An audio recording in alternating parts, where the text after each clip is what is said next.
Hello guys, अगर आपने इस सीरीज का बाकी का एपिसोड नहीं देखा है तो जाकर हमारे चैनल में देख सकते हैं।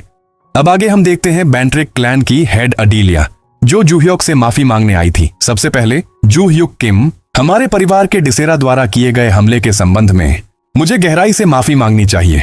जूह्योक किम कहता है, खैर, आपने कहा था कि उसे परिवार से निकाला जा रहा है। अडीलिया कहती है, हाँ बिल्कुल सही सुना, और मैंने यह भी सुना है कि रॉकडेल वेंट्रिक ने स्कूल में आपको परेशान किया है। जूह्योक कहता है, खैर वो सिर्फ एक बार था, अब वो मायने नहीं रखता, लेकिन आपने कहा कि रॉकडेल का इस घटना से कोई संबंध नहीं है। आपने ऐसा घोषणा किया है तो मुझे कुछ कहना नहीं है। वास्तव में मुझे आपको इस बारे में बात करनी है। हमले के तुरंत बाद हमने आधिकारिक बयान जारी किया था, लेकिन हम ऐसी स्थिति में हैं जहां न मीडिया और न ही नागरिक इसे मान रहे हैं। अच्छा हाँ, मैंने भी ऐसा ही सोचा था। और अडीलिया आगे कहती है, मैं वादा करती हूँ जब तक तुम ग्रेजुएशन कंप्लीट ना कर लो और एक हंटर बन ना जाओ, तब तक मैं तुम्हारी पूरी मदद करूंगी, और मैं आपको कोरिया में हंटर के रूप में आगे बढ़ने में मदद करूंगी, ताकि आपको फिर कभी संघर्ष न करना पड़े। यह सुनकर जूह्योक कहता है, तो अगर मैं एक बयान दूं तो मामला खत्म हो जाएगा? इतना कुछ देने और मुझे चुप कराने के लिए आप सचमुच बहुत दूर की सोच रही हैं, लेकिन क्या आप चाहती हैं कि मैं उस हरामी को मैं ऐसा ही छोड़ दूं? अडीलिया कहती है, नहीं, मैं तो बस गलतफहमी दूर करने का मौका बनाना चाहती थी। क्या आप मदद कर सकते हैं जूह्युक किम? जूह्योक कहता है, नहीं, मैं गुस्से में हूं क्योंकि आप इसे ऐसा दिखा रहे हैं जैसे कुछ हुआ ही नहीं। तो मुझे क्यों आपके साथ नाटक करना चाहिए? मुझे इनाम की जरूरत नहीं है। मैं बस इतना चाहता हूं कि आप रॉकडेल द्वारा दी गई बदनामी के साथ जीते रहें। यह सुनकर अडीलिया पूरी भड़क जाती है और उसके बॉडी से एक खतरनाक ऑरा बाहर निकलने लगता है और गुस्से में कहती है, तुम साले कमीने, क्या तुम्हें पता नहीं कि अभी तू किसके सामने बैठा है? जूह्योक कहता है, ओहो, तो अब अपना असली ताकत दिखा रही है। अब तक अपनी गुस्से को दबाकर रखना मुश्किल हो रही होगी। अडीलिया कहती है, मैं तुम्हारे लिए बस एक ऑफर लिए इस गंदे स्कूल में आई थी, लेकिन तुम इतने घमंडी और बदतमीज हो कि मुझे लग रहा है तुम्हें यहीं पर मार डालूं। लेकिन रॉकडेल की गलती के वजह से मैं तुम्हें एक और मौका देना चाहती हूँ, लेकिन तुम इसे ठुकरा रहे हो। जूह्योक कहता है, सचमुच? क्या तुम मुझे मार सकती हो तो कोशिश करके देख लो, और अगर तुम मुझ पर अटैक भी कर लो तब भी तुम मुझे जान से नहीं मार सकती। यह सुनकर अडीलिया कहती है, जूह्युक किम, तुमने आज जो किया है उसके लिए तुम्हें पछतावा कराऊंगी। यह कहकर अडीलिया वहां से चली जाती है। जूह्योक कहता है, वो आखिरकार कुछ कर नहीं पाई, क्या वो सिर्फ मुंह चलाती रहती है? यह सुनकर वार्चे कहता है, मुझे तुम दोनों के बीच में टपकने की जरूरत नहीं पड़ी, लेकिन क्या सचमुच इतना कुछ कहना जरूरी था? जूह्योक कहता है, हे वर्चे, जो हरामी खुद को बादशाह समझते हैं, मुझे उससे नफरत है, क्योंकि वह अपने आप को बहुत बड़े तोप समझते हैं। वर्चे कहता है, क्या तुम मुझे कह रहे हो? नहीं नहीं, तुम भूल जाओ, वैसे अभी मेरा कोई क्लास नहीं है तो मैं सोच रहा हूं कि जाकर ट्रेनिंग कर लूं। यह कहकर जूह्योक वल्हाला अरीना से बाहर आ जाता है और कहता है, क्या वह आरिन चॉय है? और उसके आगे वह बंदा कौन है? वह बंदा होता है ट्रूथ चॉय क्लैन का बड़ा बेटा जिंजन चॉय। जिंजन कहता है, आरिन, क्या तुम्हें अभी भी लगता है कि तुम मेरे सामने टिक पाओगी? और मुझे कोई फर्क नहीं पड़ता कि तुम कौन सा ट्रेनिंग वल्हाला जैसे बेकार एकेडमी से सीख रही हो। और हाँ, एक बात और, अगर तुम परिवार की सदस्य बनी रहना चाहती हो तो इस वीकेंड के सिलेक्शन टेस्ट में मत आना। मैं नहीं चाहूंगा कि तुम्हें अपमानित होना पड़े। नहीं, क्या? मैं तुम्हें आखिरी मौका दे रहा हूं और तुम मना कर रही हो। तुम्हें सच में समझ नहीं आ रहा कि क्या हो रहा है। तभी जूह्योक पीछे से कहता है, तुम्हें समझ नहीं आ रहा बेवकूफ। क्या? किसने मुझे अभी बेवकूफ कहा? तुम बेवकूफ हो, तुम? और इतना मेहनत करने वाले किसी को रोकना क्यों चाहते हो? सुनकर जिंजन कहता है, तुम कौन हो? तुम मुझे जानते भी नहीं और मुझे गाली दे रहे हो? जूह्योक कहता है, अरे यार, आज कितने हरामी अपनी पावर दिखाने की कोशिश कर रहे हैं, लेकिन मुझे परवाह नहीं कि तुम राजा हो, प्रेसिडेंट हो या जो भी, और स्कूल में घुसकर किसी स्टूडेंट के साथ मिसबिहेव मत करो, और अगर तुम्हारा बात खत्म हो गई तो निकल लो।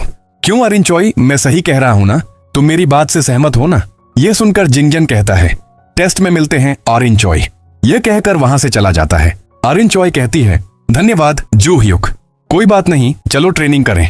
वैसे पहले जब तुमने पूछा था कि क्या मैं सहमत हूं, तो मैं वास्तव में कुछ और करने वाली थी। क्या था वो?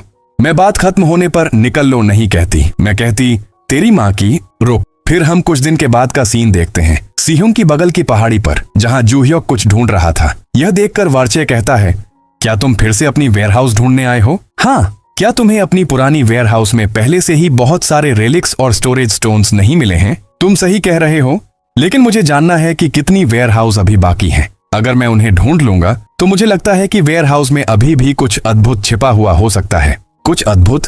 हाँ, अगर मैं उसे ढूंढ लूं तो ह्योन ओ होने के दौरान मेरी जो बड़ी कमियां थीं उन्हें मैं पार कर सकूंगा। फिर सीन कट होती है और हम ट्रूथ चॉय क्लैन के सामने का दृश्य देखते हैं। वहां बहुत सारे रिपोर्टर आए हुए थे ताकि मैच की न्यूज को कवर कर सकें। उनमें से एक रिपोर्टर कहता है, आज चॉय क्लैन के सिलेक्शन टेस्ट का दिन है। हाँ, इसी वजह से हमारे जैसे इतने सारे लोग यहाँ इकट्ठा हुए हैं। तभी क्लैन हेड जॉनसोक चॉय आगे आता है और कहता है, सिलेक्शन टेस्ट शुरू होगा। जैसा मैंने पहले कहा था, अगर तुम सिलेक्शन टेस्ट पास कर लेते हो तो तुम्हें उत्तराधिकारी के रूप में मान्यता मिल जाएगी। जो भी असफल होंगे उन्हें परिवार से निर्वासित कर दिया जाएगा। तुम सब तैयार हो? हाँ। अच्छा, इस परीक्षा का कार्य पहाड़ों में छिपी ब्लू मून ब्लेड को ढूंढना है। जो व्यक्ति ब्लू मून ब्लेड ढूंढकर मेरे सामने लाएगा वही इस सिलेक्शन टेस्ट का विजेता माना जाएगा। इसे प्राप्त करने का तरीका कुछ भी हो सकता है, लेकिन दूसरों को मारना सख्त मना है। अब शुरू करो। यह सुनकर अरिन जोर से दौड़ लगाती है, लेकिन जिंगजन एटीट्यूड के साथ धीरे चल रहा था और कहता है, यह कोई जल्दबाजी वाली परीक्षा नहीं है अरिन। और अपने मन में सोचता है, जल्द या देर से तुम ब्लू मून ब्लेड ढूंढ लोगी और जिस पल मैं तुमसे उसे छीन लूंगा सब खत्म हो जाएगा और इस बार मैं ब्लू मून ब्लेड प्राप्त कर लूंगा। वीकेंड पर मिलते हैं अरिन चॉय। फिर हमें पास्ट का सीन दिखाया जाता है। जिंगजन किसी पर्सन के पास कॉल लगाता है और कहता है, मैं हूं जिंगजन चॉय। वह आदमी कहता है, ब्लू मून ब्लेड का क्या हुआ? जिंगजन कहता है, ऐसा लगता है कि मुझे सिलेक्शन टेस्ट देना पड़ेगा, तो शायद थोड़ा और समय लगेगा। वह आदमी कहता है, सिलेक्शन टेस्ट? ये दूसरी बार है जब तुमने इसका जिक्र किया है। तुम्हें पता है कि तुम बहुत देर कर चुके हो, है ना? इसके लिए सॉरी सर। अगर मैं किसी तरह ब्लू मून ब्लेड प्राप्त कर लूं तो क्या तुम वादा निभाओगे? बेशक, हमने कॉन्स्टलेशन के सामने वह शपथ लिया था। यह निश्चित रूप से इसे पूरा करूंगा। तुम सिर्फ टारगेट पर ध्यान दो। जी, मैं समझ गया। अब सीन प्रेजेंट में आती है। जिंगजन कहता है, ये मेरा आखिरी मौका हो सकता है, इसलिए मुझे भी सर्च करना स्टार्ट कर देना चाहिए। और इधर हम अरिन को देखते हैं जो जमीन पर बैठकर ब्लू मून ब्लेड के माना को महसूस कर रही थी। अरिन कहती है, मुझे यहाँ ब्लू मून ब्लेड की माना बहुत कम महसूस हो रही है। तो क्या मुझे इस डायरेक्शन से जाना चाहिए? इस तरह तो 15 मिनट और लगेंगे। कुछ दूर चलने के बाद उसे ब्लू मून ब्लेड की माना महसूस होने लगती है। क्या वह दिशा है जहां ब्लू मून ब्लेड है? तभी वहां जिंगजन आ जाता है और कहता है, क्या तुम उसके माना अवशेषों का उपयोग करके उसे ढूंढ रही हो? तुमको यह सब करना किसने सिखाया? अरिन कहती है, जू ह्योक ने। फिर वह अपने पास्ट के बारे में सोचती है। वहां वह ट्रेनिंग कर रही थी। माना कंट्रोल? हाँ, मुझे लगता है कि तुम्हें बेसिक पहले से पता है, क्योंकि तुमने लाइटनिंग के साथ उसके गुण बदलने को मास्टर कर लिया है। इसका मतलब है कि तुम कम से कम माना को कुछ हद तक कंट्रोल कर सकती हो। हाँ, तो अब जब तुम बड़े हिस्सों के माना को कंट्रोल कर सकती हो तो छोटे हिस्सों के साथ प्रैक्टिस पर ध्यान दो। लेकिन यह सब कैसे करूं? क्या मतलब कैसे? तुम्हारे क्लैन ने कुछ नहीं सिखाया क्या? चलो कोई बात नहीं, भूल जाओ। शायद तुम सिर्फ कॉन्स्टेलेशन की शक्ति उधार लेना और माना इकट्ठा करना जानती हो। हाँ, जू ह्योक कहता है, मैं भी इसमें बहुत अच्छा नहीं हूं, लेकिन पहले अपना पूरा शरीर रिलैक्स करो और अपनी माना को उंगलियों और पैर की उंगलियों तक पहुंचाने की कोशिश करो। ज्यादा जोर से नहीं। ओके, जवाब देने की जरूरत नहीं। धीरे धीरे फैलाओ, जैसे हर बाल में भी मैजिक का डायग्नोसिस कर रहे हो।